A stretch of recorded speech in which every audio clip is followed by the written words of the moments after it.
নমস্কার বন্ধুরা, অসীমা সুইট কিচেনে সকলকে স্বাগত জানাই। আশা করি আপনারা সকলে খুব ভালো আছেন। আজকের আমি চিংড়ি মাছের মালাইকারি রেসিপি আপনাদের সঙ্গে শেয়ার করব। এই চিংড়ি মাছ আমি কোনো বাজার থেকে কিনে নিয়ে আসিনি। এই মাছ আমাদের ফিশারিতে চাষ করা হয়, সেখান থেকে নিয়ে আমি আজকে মালাইকারি করেছি। এই মাছ কিভাবে ফিশারি থেকে ধরা হচ্ছে সেটা আপনাদের সঙ্গে আমি আজকে শেয়ার করব। দেখুন বন্ধুরা, পুকুরের মাঝখানে এইরকমভাবে পাখা লাগানো রয়েছে, আর মেশিন চালিয়ে মেশিনের সাহায্যে পাখা এইরকমভাবে পাক খাওয়ানো হয়। আর তার ফলে জল এইভাবে পাক খেয়ে একটা স্রোত তৈরি হবে, আর সেই স্রোতের কারণে মাছ ভালোভাবে অক্সিজেন নিতে পারবে। মাছের যাতে অক্সিজেনের অভাব না হয় সেই জন্য এই পাখাগুলো লাগানো হয়েছে।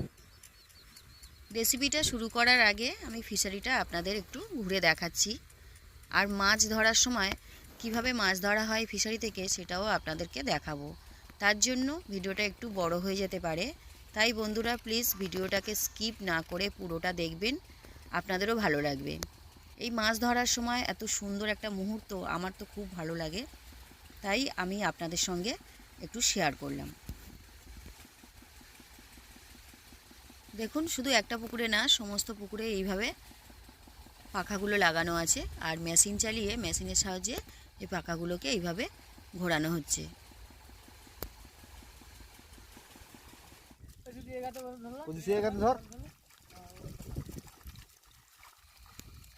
দেখুন বন্ধুরা, মাছ ধরাটা এবার দেখাচ্ছি। মাছগুলো জলের মধ্যে সুন্দরভাবে ভেসে উঠেছে। দেখুন মাছগুলো লাফাচ্ছে, কি ভালো লাগছে। এই মাছ ধরার সময় দেখতে এতটা ভালো লাগে, তাই ভাবলাম আপনাদের সঙ্গেও এই সুন্দর মুহূর্তটা আমি একটু শেয়ার করি। ফিশারি আমি অল্প একটু আপনাদেরকে ঘুরে দেখালাম, আর মাছ কীভাবে ধরা হচ্ছে সেটাও আপনাদেরকে দেখালাম। এই মাছ ধরা আর ফিশারি একটু ঘুরে দেখালাম, সেটা আপনাদের কাছে কেমন লাগলো আমাকে অবশ্যই কমেন্ট করে জানাবেন। আর যদি আপনাদের এই সুন্দর মুহূর্তটা ভালো লেগে থাকে তাহলে বন্ধু বান্ধব আত্মীয় স্বজনের মাঝে প্রচুর প্রচুর শেয়ার করবেন, আর আমাকে কমেন্ট করে জানাবেন আপনাদের কাছে কেমন লাগলো এই সুন্দর মুহূর্তটা। আশা করি আপনাদেরও ভালো লাগবে। দেখুন বন্ধুরা, পুকুর থেকে সমস্ত মাছ এইভাবে এক জায়গায় করে নিয়ে আসা হয়েছে। এবার জাল দিয়ে এইভাবে সমস্ত মাছ জল থেকে তুলে নেওয়া হচ্ছে। দেখুন এইরকমভাবে মাছগুলো তুলে নেওয়া হচ্ছে। দেখতে কতটা ভালো লাগছে দেখুন। বন্ধুরা, ভিডিওর শুরুতে একটা কথা বলা হয়নি, আমি 15-16 দিন কোনো রেসিপি শেয়ার করতে পারিনি, কারণ আমার ফোনটা ভেঙে গেছিলো। ফোনটা ভেঙে যাওয়ার কারণে আমি যে কোনো রেসিপি শেয়ার করতে পারিনি, তার জন্য আমি আপনাদের কাছে ক্ষমা চেয়ে নিচ্ছি। এখন ফোনটা ঠিক করার পর এবার সমস্ত রেসিপি আপনাদের সঙ্গে শেয়ার করব। দেখুন বন্ধুরা, জল থেকে মাছগুলো তুলে নিয়ে এসে এখানে এইভাবে মাছগুলো মাপা হচ্ছে। আমার চ্যানেলের নতুন বন্ধু হয়ে থাকলে প্লিজ চ্যানেলটি সাবস্ক্রাইব করে পাশে থাকা বেল আইকনটি অবশ্যই প্রেস করে রাখবেন। তাহলে আমি যখনই কোনো নতুন রেসিপি শেয়ার করব বা নতুন এরকম সুন্দর কোনো মুহূর্ত শেয়ার করব, সেটা আপনাদের কাছে সবার আগে পৌঁছে যাবে। ভিডিওটা অনেকটা বড় হয়ে যাচ্ছে, তাই এর থেকে বেশি কিছু আর দেখাতে পারলাম না, কারণ এবার আমাকে চিংড়ি মাছের মালাইকারি রেসিপিটা শুরু করতে হবে। চিংড়ি মাছের মালাইকারি বানানোর জন্য প্রথমত চিংড়ি মাছ লাগবে। তার জন্য এই যে মাছ ধরা হচ্ছে, এখান থেকে কিছুটা মাছ তুলে নিয়ে আসা হয়েছে, আর এই মাছগুলোকে কেটে নেওয়া হচ্ছে। দেখুন বন্ধুরা, এই চিংড়ি মাছ যে কাটা হচ্ছে, এখানে কিন্তু আমি চিংড়ি মাছ কাটছি না। এখানে আমাদের ফিশারি দেখাশোনা করার জন্য যারা থাকে তাদের মধ্যে একটা ভাই এই চিংড়ি মাছটা কাটছে। কারণ আপনারা বলতে পারেন যে চিংড়ি মাছ আমি কাটছি না, অন্য কেউ কাটছে, সেই জন্য আমি কথাটা বলে দিলাম। দেখুন চিংড়ি মাছের খোসাগুলো এইভাবে ছাড়িয়ে দেওয়া হচ্ছে, আর লেজার দিকে কিছুটা খোসা রেখে দেওয়া হচ্ছে। কারণ পুরো খোসাটা যদি ছাড়িয়ে দেওয়া হয় তাহলে মাছটা গুটিয়ে ছোট হয়ে যায়, সেই জন্য এইভাবে রাখা হচ্ছে। আর এইভাবে লেজের দিকে যদি রাখা হয় একটু খোসা, তাহলে মাছটা দেখতে বেশ ভালো লাগে, সেই জন্য এইভাবে ছাড়ানো হচ্ছে। কিছুটা মাছ কেটে নেওয়া হয়েছে। এবার মাছগুলো নিয়ে এইভাবে মাছের মাথার মধ্যে দেখুন একটা কালো রঙের নোংরা থাকে, দেখুন মাথার মধ্যে মানে একটা শক্ত কিছু একটা থাকে, সেটাকে একটা কাঁটা দিয়ে বের করে নেওয়া হচ্ছে। দেখুন কাঁটা বা সেফটি পিন নেওয়া যায় বা কোনো কাঠি দিয়েও বের করা যায়, এইভাবে বের করা হচ্ছে। তারপরে এই মাছের পিঠের মধ্যে যে একটা কালো রঙের নোংরা থাকে, দেখুন এই যে বের করছে, এটা বের করে অবশ্যই দিতে হবে। এটা যদি বের না করা হয় তাহলে মাছ খেতে একেবারেই ভালো লাগবে না, বা এটা খাওয়াও উচিত না। সেই জন্য মাছ যখনই এই বড় বড় মাছ, ছোটো মাছে তো বের করা যায় না, কিন্তু এই বড় মাছ হলে সে বাজার থেকে কেনা হোক বা যে মাছই হোক, এই চিংড়ি মাছ এই রকমভাবে বের করে নিতে হয় পিঠের মধ্যে যে নোংরাটা থাকে। দেখুন সমস্ত মাছ এই রকমভাবে নোংরা বের করা হচ্ছে। আর মাথার মধ্যে অন্য নোংরা থাকে না, কিন্তু কালো রঙের একটা শক্ত কিছু থাকে, সেটাকে বের করে দিতে হয়। চিংড়ি মাছের মালাইকারি বানানোর জন্য শক্ত নারকেল নিয়ে তার দুধ তৈরি করে সেখান থেকে চিংড়ি মাছের মালাইকারি বানানো হয় সেই দুধ দিয়ে, কিন্তু আমি অন্যরকমভাবে বানাবো। এখানে আমি শক্ত নারকেল নিইনি, দেখুন ডাব নিয়েছি। ডাব মানে কিছু ডাবের মধ্যে একটু মোটা শাঁস হয়ে যায়, দেখুন খুব পাতলা নয়, একটু মোটা ধরনের শাঁস হয়ে গেছে। এটাকে নিয়ে এসে এইভাবে হাতা দিয়ে বের করে নেওয়া হচ্ছে, দেখুন নিয়ে একটা বাটির মধ্যে রেখে দেওয়া হচ্ছে। এই ভাই শাঁসটা বের করে দিচ্ছে ডাবে থেকে। এই শাঁস দিয়ে আমি চিংড়ি মাছের মালাইকারি রেসিপিটা বানাবো। এবার একটা মিক্সার বাটির মধ্যে এই শাঁস নিয়েছি, আর ডাবের যে জল, সেই জল দিয়ে আমি পেস্টটা বানাবো। এখানে আমি জল ব্যবহার করব না। এবার চিংড়ি মাছের মালাইকারি বানানোর জন্য গ্যাস জেলে আমি একটা কড়া বসিয়েছি, আর কড়ার মধ্যে বেশ কিছুটা সর্ষের তেল দিলাম। তেলটা একটা হাতা দিয়ে ভালো করে কড়ার গায়ে এইভাবে ছড়িয়ে দিলাম। এবার আগে থেকে এই চিংড়ি মাছ আমি লবণ আর হলুদ দিয়ে মেখে রেখেছিলাম। চিংড়ি মাছগুলো কড়ার মধ্যে দিয়ে একটু নেড়ে নিলাম। প্রথমে আমি অর্ধেকটা চিংড়ি মাছ দিয়েছি, সব চিংড়ি মাছ একেবারে দিইনি। সমস্ত চিংড়ি মাছ একসঙ্গে দিলে চিংড়ি মাছ ভালো করে ভাজা হবে না, তার জন্য অর্ধেকটা দিয়েছি। বন্ধুরা একটা কথা খেয়াল রাখবেন যে চিংড়ি মাছ কখনোই বেশি কড়া করে ভাজা যাবে না, হালকা করে ভাজতে হবে। চিংড়ি মাছ বেশি সময় নিয়ে ভাজলে শক্ত হয়ে যায়। দেখুন মাছটা আমি এইরকম অল্প সময় ভেজেছি। এবার হাতা দিয়ে চিংড়ি মাছগুলো তেলটাকে এইভাবে ঝরিয়ে আমি একটা থালার মধ্যে তুলে নিচ্ছি। প্রথমে মাছগুলো ভেজে তুলে নেওয়ার পর কড়ার মধ্যে দেখুন কিছুটা তেল আছে, এই তেলের মধ্যেই বাকি চিংড়ি মাছগুলো দিয়ে আমি ভেজে নেব। এখানে কড়ার মধ্যে অল্পই তেল আছে, তো সেই অল্প তেলের মধ্যেই আমি চিংড়ি মাছগুলো দিয়ে ভেজে নেব। চিংড়ি মাছ ভাজার সময় খুব বেশি তেল লাগে না, অল্প তেলেই ভাজা হয়ে যায়। তবে বন্ধুরা আপনারা যদি মনে করেন এখানে তেল কম দিয়ে আমি ভাজছি, আপনারা চাইলে বেশি তেল দিয়ে ভাজতে পারেন, কিন্তু আমি মনে করি তেল বেশি খাওয়া শরীরের পক্ষে একেবারেই ভালো না। তাই যতটা পারা যায় তেল কম খাওয়াই ভালো। তাই আমি তেল কম দিয়েই রান্না করছি। কিন্তু কিছু কিছু সময় কোনো রেসিপির মধ্যে হয়তো তেল একটু বেশি হয়ে যায়, কিন্তু সাবধানে থাকাটাই আমার মনে হয় ভালো। সব মাছ ভেজে তুলে নিয়েছি। এবার কড়ার মধ্যে যে অল্প তেল ছিল তার মধ্যে আরও অল্প একটু তেল দিয়েছি।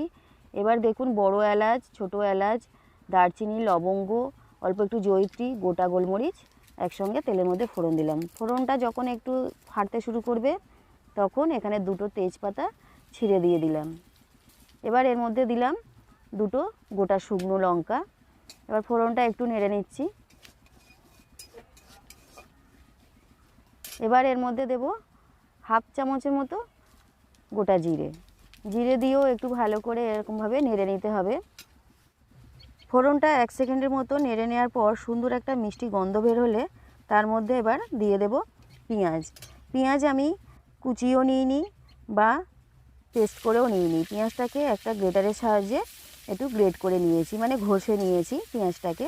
খুব বেশি মিহি করলে আমার ভালো লাগে না, সেই জন্য আমি পেঁয়াজটাকে একটু গ্রেট করে নিয়েছি। পেঁয়াজ তেলের মধ্যে দিয়ে এটাও 2-1 মিনিট একটু ভালো করে আমি কষিয়ে নেব।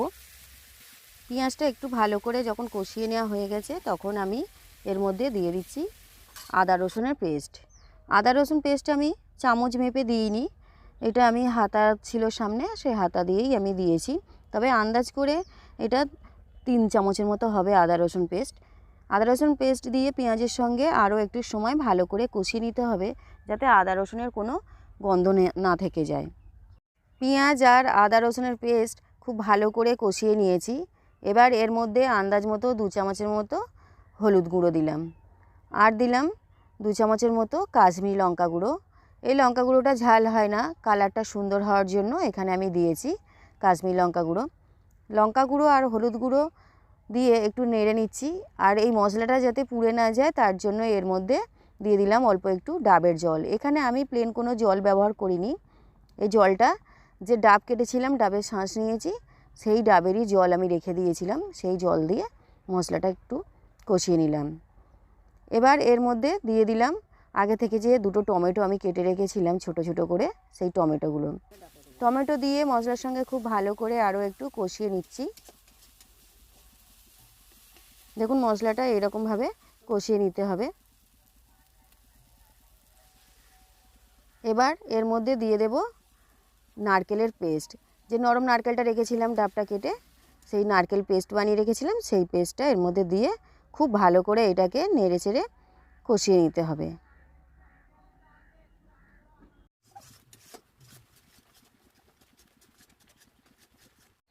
মশলাটা ভালো করে কষিয়ে নিয়েছি। এবার এর মধ্যে দিয়ে দিচ্ছি অল্প একটু গরম মশলা গুঁড়ো, আর যে চিংড়ি মাছ ভেজে রেখেছিলাম সেই চিংড়ি মাছও এই কড়ার মধ্যে দিয়ে দিচ্ছি। চিংড়ি মাছ আর গরম মশলা গুঁড়ো এই মশলার মধ্যে দিয়ে আরও একটু সময় ভালো করে নেড়ে নিয়ে কষিয়ে নিতে হবে। খুব বেশি কষাতে হবে না, কারণ চিংড়ি মাছও ভাজা আর মশলাটাও ভাজা ছিল, তাই অল্প একটু নেড়ে চেড়ে নিয়ে এর মধ্যে দিয়ে দেব আমি দুধ।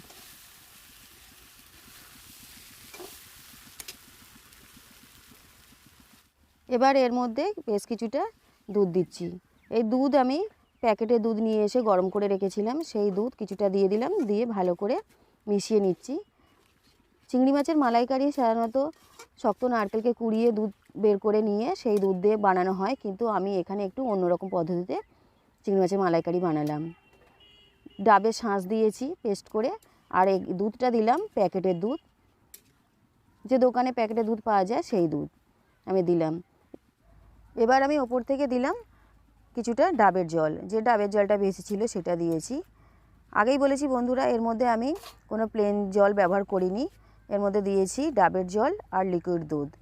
এবার এর মধ্যে স্বাদ মতো আমি লবণ দিলাম, লবণ দিয়েও ভালো করে মিশিয়ে নিচ্ছি। আমি আমার স্বাদ অনুযায়ী লবণ দিয়েছি, আপনাদের স্বাদ অনুযায়ী আপনারা লবণ দেবেন। বন্ধুরা, এই ডাবের জল আর যে ডাবের একটু মোটা শাঁস হয় সেইটা পেস্ট করে আপনারা এই চিংড়ি মাছের মালাইকারিটা বানাবেন, অসাধারণ লাগবে খেতে।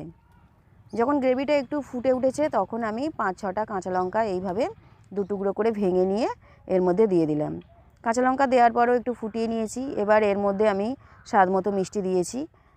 আপনারাও আপনাদের পছন্দ মতো, মানে যেই রকম মিষ্টি খেতে চান সেই রকমভাবেই দেবেন।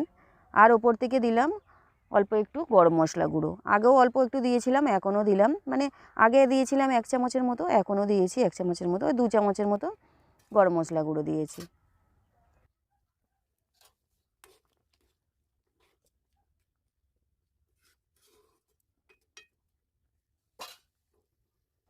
বন্ধুরা, এখানে একটা কথা বলে রাখি, আপনাদের মনে হচ্ছে যে আমি কোথায় রান্নাটা করছি, চারিদিকে মাটি রয়েছে, নানা রকম নোংরা রয়েছে। এটা আমি ফিশারির মধ্যেই রান্নাটা করছি, বাড়ির মধ্যে নয়, তার জন্য এরকম রয়েছে। আপনারা যাতে কিছু মনে না করেন তার জন্য আমি কথাটা বলে দিলাম। দেখুন চিংড়ি মাছের মালাইকারি আমার একেবারে তৈরি হয়ে গেছে। এবার প্লেটের মধ্যে তুলে নেব। আমার এই নতুন পদ্ধতিতে চিংড়ি মাছের মালাইকারি রেসিপিটি কেমন লাগলো, আর এই ফিশারি একটু ঘুরে দেখালাম, মাছ ধরা দেখালাম, মানে চিংড়ি মাছ ধরা যে দেখালাম, সেটা আপনাদের কাছে কেমন লাগলো আমাকে অবশ্যই কমেন্ট করে জানাবেন। আর যদি ভালো লেগে থাকে তাহলে বন্ধুবান্ধব আত্মীয় স্বজনের মাঝে প্রচুর প্রচুর শেয়ার করবেন। আর যদি আমার চ্যানেলের নতুন বন্ধু হয়ে থাকেন তাহলে প্লিজ প্লিজ চ্যানেলটি সাবস্ক্রাইব করে পাশে থাকা বেল আইকনটি অবশ্যই প্রেস করে রাখবেন। আজ ভিডিওটা এখানেই শেষ করছি। আবার নতুন কোনো রেসিপি নিয়ে আপনাদের সামনে চলে আসব। ততক্ষণে আপনারা সকলে সুস্থ থাকবেন, ভালো থাকবেন।